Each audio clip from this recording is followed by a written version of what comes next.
Hey guys, this is Phil from underkids.com, and this is the OnePlus 2. So it's from a Chinese company, OnePlus, and this is called the 2. It's a model name 2. They had a 1, and it was rather a success, and after a year, there is the OnePlus 2, the successor to the OnePlus 1. So let's dive right into it. What you see over here is a 5.5 inches of a device. It's got a 5.5 inches of a 1080p display. It's not a QHD, but considering what QHD does to the mobile devices, especially to the battery and the performances, maybe that's not a bad thing. It's got a receiver on the top and the front-facing camera, selfie camera, the back key and the multitasking key, which necessarily don't always stand it that way because you can swap them in the settings. There's a home key that doubles up as a fingerprint sensor. This is not a button, this is just a module that looks like one. You have to actually touch it, not press it. And on the power key and the volume rocker, there's an earphone jack, secondary microphone, and a line reserved for the antenna. On the left, you got the mute slider rather. So on the very end, you have a standard. You slide it, there's a priority interruptions, and slide it all the way to the top. You got the no interruptions at all. Only alarms are gonna make some sound or notification in any sense that you choose of. This is not necessarily a mute key, rather just a profile change key, but that's how Android Lollipop and Marshmallow handles the notification and the mute functions, so you'll have to get used to it. There's a USB Type-C port and the speaker grill, and with the microphone, we hope that's a stereo, but it's not. And onto the back, we got the camera, along with the LED flash, and the laser autofocus with the OnePlus logo. What you see over here is by the default it ships with the sandstone black. It's got a unique texture, it feels really nice, and it seems like it's not going to get much of the scratches or dirt on it. This was a signature color at the OnePlus 1, and OnePlus 2 retains it. And the battery cover is removable. So was the one from the OnePlus 1. There are too many ones that I'm saying. But it was really hard to remove that from the device. Now this time it's a lot more easier. Here you got the dual nano SIM card tray. Of course, just like any other dual SIM phones, the one SIM at a time is going to work with the GSM. And the battery cover, you can get more if you want to. There's a bamboo one or a Kevlar one if you really want to. So that's the basics. The newly added fingerprint sensor didn't exactly captivate me at the first glance, but overall design is much improved with very little to complain. The metal chassis give a very solid feel. The removable back cover, while not allowing the battery replacement, gives a hint of the premium feel. Through the basic patterns of sandstone black, we wish there was a smaller version for it, and there is a rumor for a OnePlus Mini, so stay tuned. Now to the display. The display is ranging at 1080p, and that might not sound great, but actually it boasts accurate color reproduction and sharpness. The previous generation, OnePlus 1, suffered from the yellow tint coming from the bottom of the screen, later filling up the entire panel. There was a lot of people suffering from that. We hope the 2 doesn't follow the same trail. The recent update brought the switch of the white balance settings, and unlike other manufacturers offering the same option, it's not detailed, it's just blue or yellow, red or blue. It's just a color temperature, but still it's there, so it's all yours to tune. Now to the call and the sound quality. The speaker is really good for a mono one. We always hope that there's a stereo one, but for mono it's good. It's not a very deep of a sound, but more than what you expect from a smartphone. The Audio Max equalizer actually works. The audio tuner, and there's an option called the Max Bass, Max Treble, Max Space. When there's a fancy name for that usually don't work, but this guy, instead of mumbling the sound and just messing up with your overall experience, this actually does work and does enhance and tune your sound. And the camera. We were surprised to see how unsurprising of a photo the 2 takes. The white balances especially are missed out, and the details were smudged, and low lighting photos were unacceptable, and the laser autofocus barely worked. They updated with the manual functionalities over here that you see. They added up the shutter speed,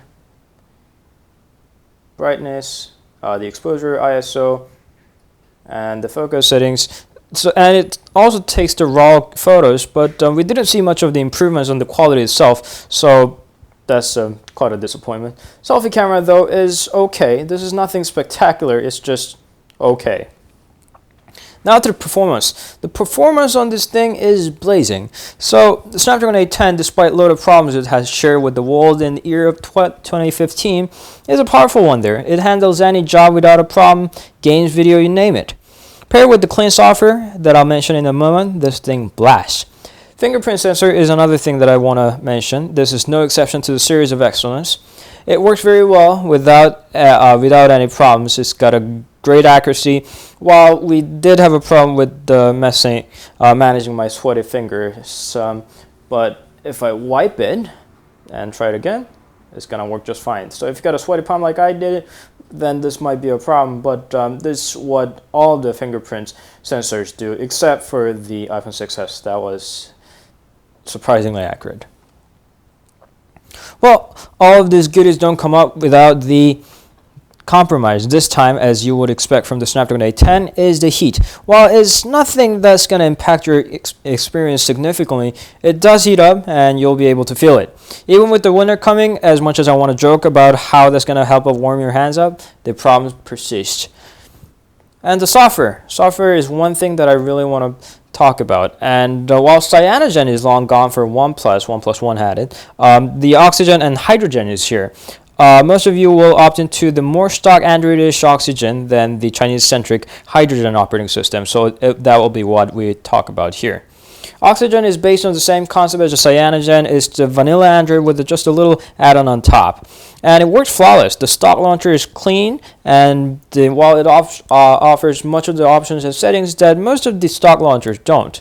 The useful options are here and there. On the battery, you can change the battery icons, and the notification panel is really done right. You can tap and hold on the LTE network, and it's going to give you the overall data usage that you have done. Or if you hold on to the hotspot, then it's going to show you the SSID and the password that you need to remember. So those are the things. We did spot a few things that it produced, a few bugs that it produced. Like the kill all button should be here. It was there, but now it's gone. And the camera app used to have a little settings icon on the right hand corner. Now it's gone. It was mysteriously gone and never to come back again. We Googled for solutions. We wiped the storages and everything. It came back, and the next day it's gone. So we just gave up on it.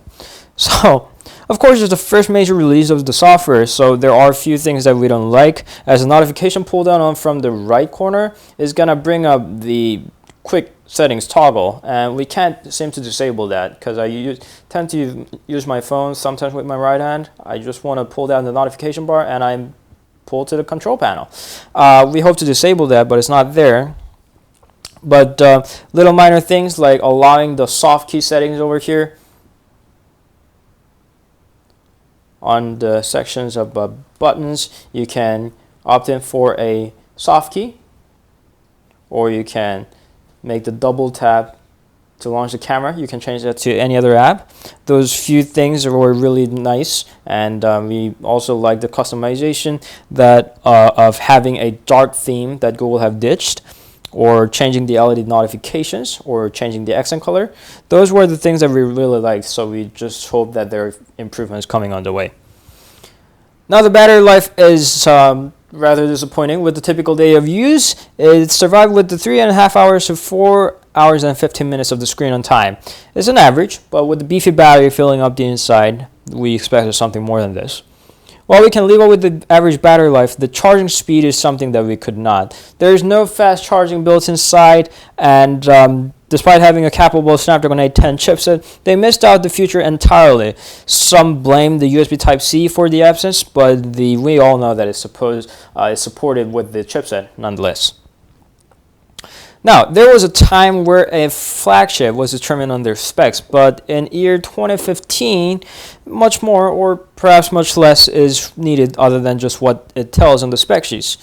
OnePlus 2 misses many features that distinguish the flagship from the mid-range offerings. NFC and fast charging would be a good example. Well, it's a good phone, but it's not going to be a flagship killer. It's not a flagship in the first place.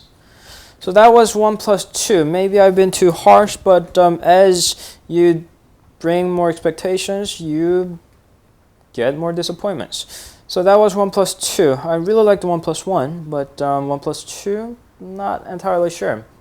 The market has changed. You better opt into it. So that was the flagship killer, supposedly OnePlus 2. Bye.